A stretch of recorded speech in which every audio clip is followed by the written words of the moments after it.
ya na afi omo person omo ye no going forward no ye dey be two politicians bi afo say ene Ghana for no omo to aba no ye to aba wie ye sesi a no betima kire wo nipa bi a na ye mpanyimfo ba akwa me call ni nchen a 2028 aba no ono ankasa ehu obi obeto aba ama no Mami ma wakwa aba emfa umbra Ghana nsem TVGH so wo frame me adwoa searching abusiafo trade advocacy group e Ghana ha omo president na okase na okire say inuhu if regret was a personal and ke bia kan mo enu mo ho sin do wo ba asase zu won ya saponese ya wo chese his excellency John Dramani Mahama adada omo it is a babeto campaign drawing campaign time no bona NDC fo ejina magazine so ame no mo nyomo di nkomo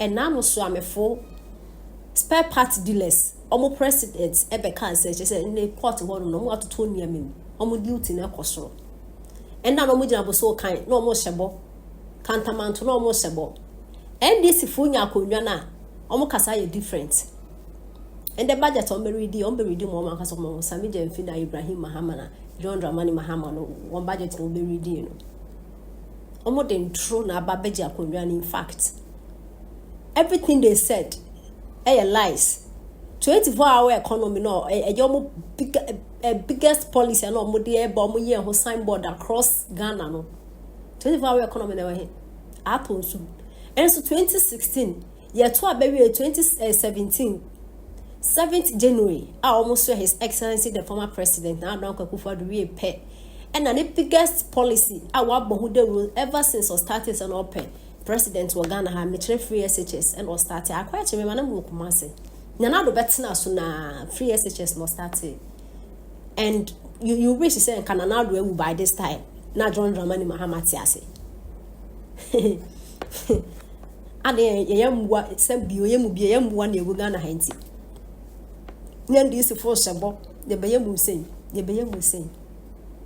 omo ton ya ma trade advocacy group of Ghana omo chese nu yo wu anko mu ewu na his excellency John Dramani Mahama adadom yenti nsema omo de etuya eto nchen a afi bia ni mu asem we na e masem atwato yesi afi mu aye ba mu projections ne ade amoaye ene de mo hwe ni mu de free aban ho ene nhihye ya mo hwe ni mu de free Ghana fo ho so wo keka ni nyina si animu a ede na wo beka me da se afi mu projections I get before ya wo de ba $60 na so the America say na edi go nya wie ye transfers ye yitimi nya bi 14.7 14.8 no na ye nyina nim say be ko aba afen be ko na wie ye be start afi bu fure de lanka eni dollar na ye 14 krana nanka before be fan sa na ye adwuma ye nim say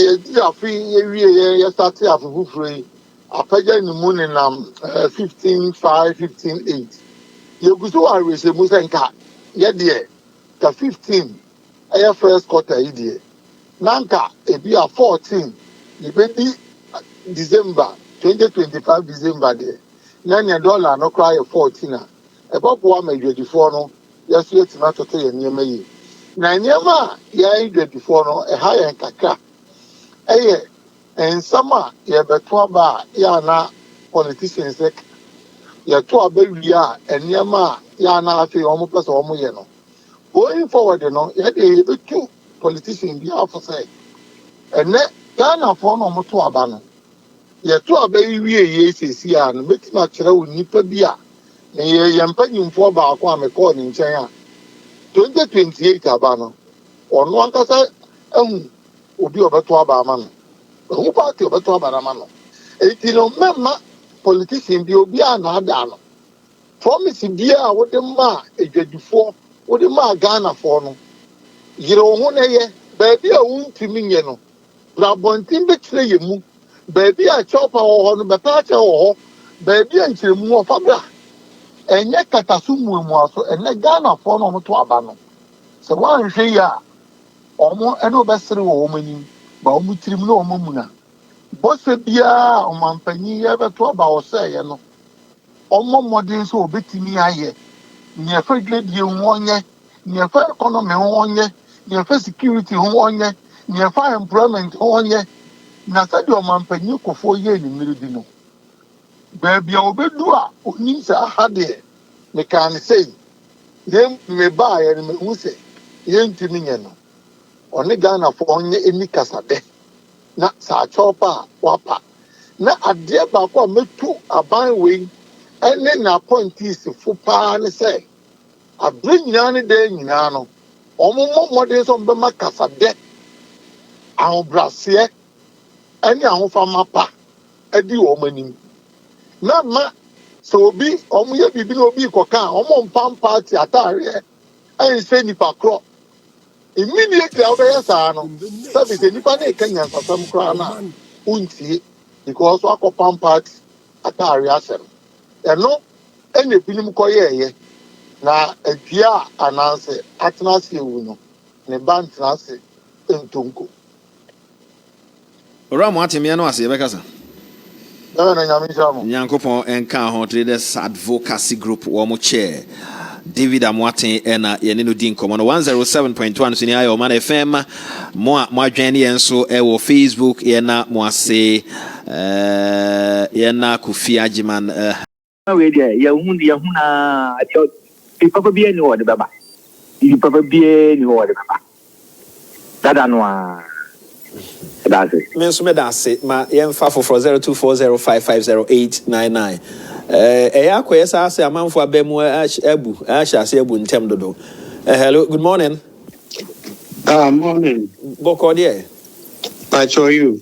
Okay, my intio. Yo, me dase. Nchi Ghana. Nimu nipa nyinaa. NDC deɛ. Mini adwin bia wo ho so obɛya ma ɔman bɛkɔ yie. Ɔbɛni ade na asɛ deɛ abamubuo yɛnkɔ baabi anso asa abamubuo aba ntɛm do. Yɛnkɔ baabi na nada o de bɛdada yɛnya bɛsi na yie. Aba this time ya yɛkɔ iditi ɛdeɛ nyɛ sure so betumi ayɛ bibia nti. Yɛmmɔ mpa yɛ sɛ de bɛyɛ 2028 bɛdu na MPP yɛbɛsen aba abɛgye ma. It does. Mame nso me na wase. Mohwɛ course na ɛba me busa sɛ deɛ na mohwɛ anim but asɛ abamubuo na ahyɛ ase ntɛm dodo. Yɛnkɔ baabi anka. Hello, good morning. Good morning, William. Bɔkɔ deɛ. Ɔbaa dɛ dan abakyɛ na ɔsɔ. Me ho yɛ, mame ntio. Abakyɛ we yɛ onua bɛma baako pa me de mu yɛ. Dr. Mention me free Axim, Western region. Western region, my ntio. Ana pa de me ntio mo about me ntio bi ona bo kana Japan, na me ntio batampa ka trap mafoko. Budget here ba so de, me de bibi pa bia yɛ na mfimu ɛma Ghana for de yɛn bo ya ba so mu sɛ e ba do tua to bebre because John Dramani Mahama Mr. Tamita 1 oni bi pa bia de mo my Ghana.